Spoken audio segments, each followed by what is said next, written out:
ചന്ദ്രൻ ഈ സിനിമ ഇറങ്ങിയ ആ ദിവസങ്ങളിലൊന്നും ബി.ജെ.പി. നേതാക്കളുടെ ഭാഗത്ത് നിന്ന് ഉണ്ടായ പ്രതികരണം നമ്മൾ ശ്രദ്ധേയോടെ കണ്ടതാണ്. കാരണം ഒരു സിനിമയെക്കുറിച്ച് അഭിപ്രായം പറയേണ്ട കാര്യമില്ല, സിനിമയ്ക്ക് അതിൻ്റെ സ്വാതന്ത്ര്യമുണ്ട് എന്ന്. പക്ഷേ ഇപ്പോൾ ഈ 2 ദിവസമായി കാര്യങ്ങൾ അല്പം കൂടി കടുപ്പിക്കുകയാണോ, കടുപ്പിച്ച പശ്ചാത്തലത്തിലാണോ നിർമ്മാതാക്കൾക്ക് ഇത്തരത്തിലൊരു കട്ടിന് നിർബന്ധിതരാകേണ്ടി വന്നത്?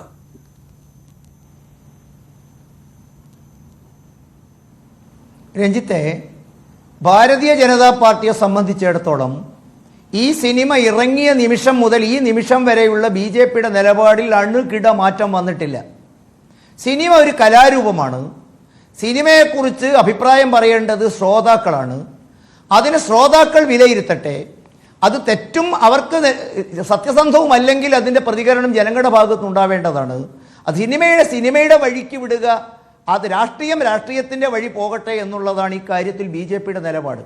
അത് തുടക്കം മുതൽ പാർട്ടിയുടെ നേതാക്കന്മാർ എല്ലാവരും വളരെ കൃത്യമായിട്ട് വ്യക്തമാക്കിയതാണ്.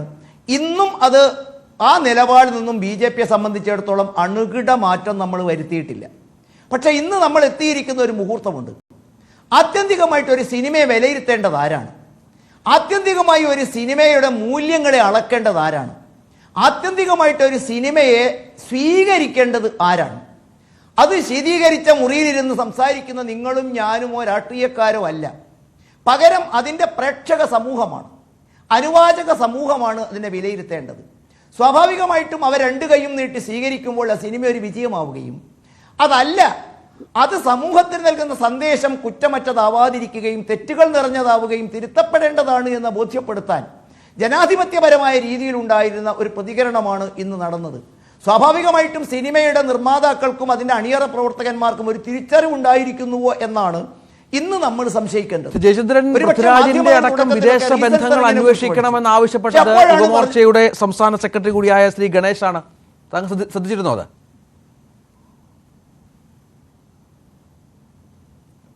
അത് മാത്രമല്ല, ഈ സിനിമയെക്കുറിച്ച് പാർട്ടിയുടെ അഭിപ്രായം പറയേണ്ടത് പാർട്ടി നിശ്ചയിക്കുന്ന നേതാക്കന്മാരാണ്. അവർ കൃത്യം പറഞ്ഞു, എല്ലാ കാര്യങ്ങൾക്കും എല്ലാവർക്കും അഭിപ്രായങ്ങൾ ഏകരൂപത്തിലാകണമെന്നില്ല.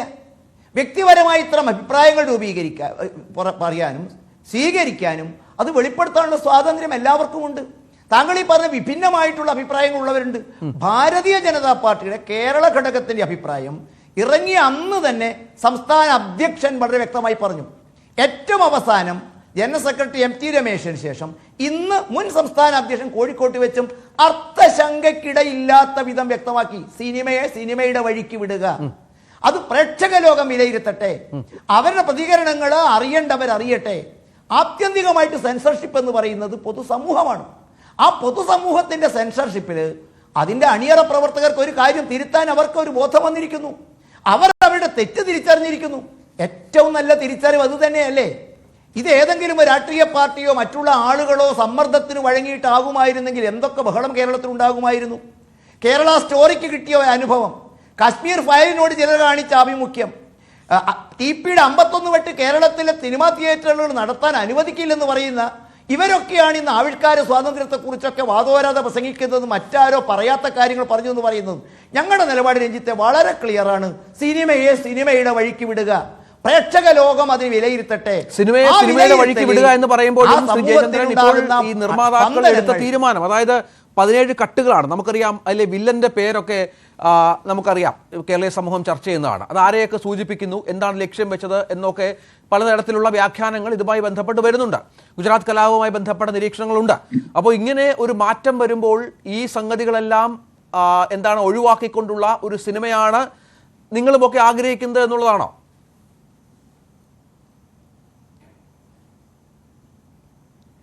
രഞ്ജിത്തെ, സമൂഹത്തിൽ മാറ്റം വരുത്താനും നിർഭയമായി പ്രവർത്തനങ്ങൾ നടത്താനും കെൽപ്പുള്ളവരാണ് സിനിമാ പ്രവർത്തകന്മാരെന്നൊക്കെയാണ് നമ്മൾ വിചാരിക്കുന്നതും വിശ്വസിക്കുന്നതും. ലോകത്തിൽ ഒഴുക്കിന് അനുകൂലമായി നീന്തുന്നവരല്ല സിനിമാ പ്രവർത്തകന്മാർ. സമൂഹത്തിൽ മാറ്റം വരുത്താനുള്ള സത്യസന്ധമായ പ്രവർത്തനം നടത്തുമ്പോൾ അവർ നിർഭയരാണ്. പക്ഷെ ഇവിടെ ഒരാൾക്ക് ഭീരുവാകേണ്ടി വന്നിരിക്കുന്നുവെങ്കിൽ അതിൻ്റെ അർത്ഥം എന്താണ്? തങ്ങളുടെ ഉദ്ദേശ ലക്ഷ്യം പാളിപ്പോയി എന്ന് തുറന്ന് സമ്മതിക്കലാണോ എന്ന് ചിന്തിക്കുന്നവരെ കുറ്റപ്പെടുത്താൻ സാധിക്കുമോ? തങ്ങൾക്ക് തെറ്റുപറ്റി എന്നുള്ള തുറന്ന് പറയലാണോ? രഞ്ജിത്ത, ഇത് കേരളമല്ലേ? കേരളത്തിൽ സംഘപരിവാറിന്റെ ഭാഗത്ത് എന്തെങ്കിലും ഒരു പ്രതികരണം ഉണ്ടായോ? ആരെങ്കിലും ഏതെങ്കിലും സിനിമാ തിയേറ്റർ അടിച്ചു പൊളിക്കാൻ പോയോ? 51 വെട്ടിന്റെ പ്രതികരണങ്ങൾ അനുഭവം ഉണ്ടായോ? ഉണ്ടായി, ശ്രീജയചന്ദ്രൻ. പക്ഷേ പ്രേക്ഷക ഒരുപാട് സമൂഹം പ്രതികരണങ്ങൾ തീരുമാനിച്ചു. ഇന്ന് എന്താണ് ഫേസ്ബുക്ക് പറയുന്നത്? പോസ്റ്റുകൾ വന്നു, അതൊക്കെ സംഭവിച്ചതാണ്. അല്ല രഞ്ജിത്തെ, അതല്ലേ ഒരു സമൂഹത്തിലെ ജനാധിപത്യ അവകാശം എന്നും നമ്മളൊക്കെ എന്താ പറയാ കൊട്ടും കുരവയും ഇട്ട് പറയുന്ന അഭിപ്രായവും എന്നൊക്കെ പറയുന്ന അതല്ലേ? ഒരു പറ്റം ആളുകൾ തീപ്പന്തവുമായി എന്താ പറയാ അടിച്ചു പൊളിക്കലല്ല, മറിച്ച് അവർ നിർഭയമായ അഭിപ്രായം രേഖപ്പെടുത്തുക മാത്രമല്ല അവർ ചെയ്തത്. രഞ്ജിത്ത് മനസ്സിലാക്കണം, നിരവധി ഹൗസ്ഫുൾ ഓടുന്നിടത്ത് പലയിടത്തും ടിക്കറ്റ് ബുക്ക് ചെയ്തവർ അവിടത്തേക്ക് തിരിഞ്ഞു നോക്കാതെ കാലിയായി കിടക്കുന്ന ചിത്രങ്ങൾ വരുന്നു പറയുന്നു. ശരിയാണോ എന്ന് എനിക്കറിയില്ല. ഞങ്ങളെപ്പോൾ ആളുകൾ തീരുമാനിച്ചു, ചരിത്രത്തോട് ഇത് നീതി പുലർത്തുന്നില്ല എന്ന് കേട്ടറിവുണ്ട്. ഇതിനെക്കുറിച്ച് ഇപ്പൊ തന്നെ ആ തീരുമാനം ശരിയായിരുന്നു എന്ന് സംശയിക്കുന്നത് നിർമ്മാതാക്കളും അണിയറ പ്രവർത്തകന്മാരും ഇന്ന് സമൂഹത്തിന് മുമ്പിൽ തെറ്റ് തുറന്നു പറയുന്നു. ആരും അവരെ ഭീഷണിപ്പെടുത്താതെ അവർ പറയുന്നു ഞങ്ങൾക്ക് തെറ്റുപറ്റിപ്പോയി എന്നതുകൊണ്ടാണോ? ചില ഭാഗങ്ങൾ ഞങ്ങൾ ചരിത്രത്തോട് നീതി പുലർത്തിയില്ല എന്നാണോ? അല്ല, തിരിച്ചു വരാം. ജോസ് തോമസ് അങ്ങനെ ഒരു തിരുത്തൽ, ശ്രീ ജയചന്ദ്രനൊക്കെ പറയുന്നത് പോലെ ഇത് ഒരു തെറ്റ് സംഭവിച്ചു എന്നുള്ള ബോധ്യത്തിന്റെ അടിസ്ഥാനത്തിലാണോ? അങ്ങനെ തിരുത്തേണ്ട ഒന്നാണോ സിനിമ?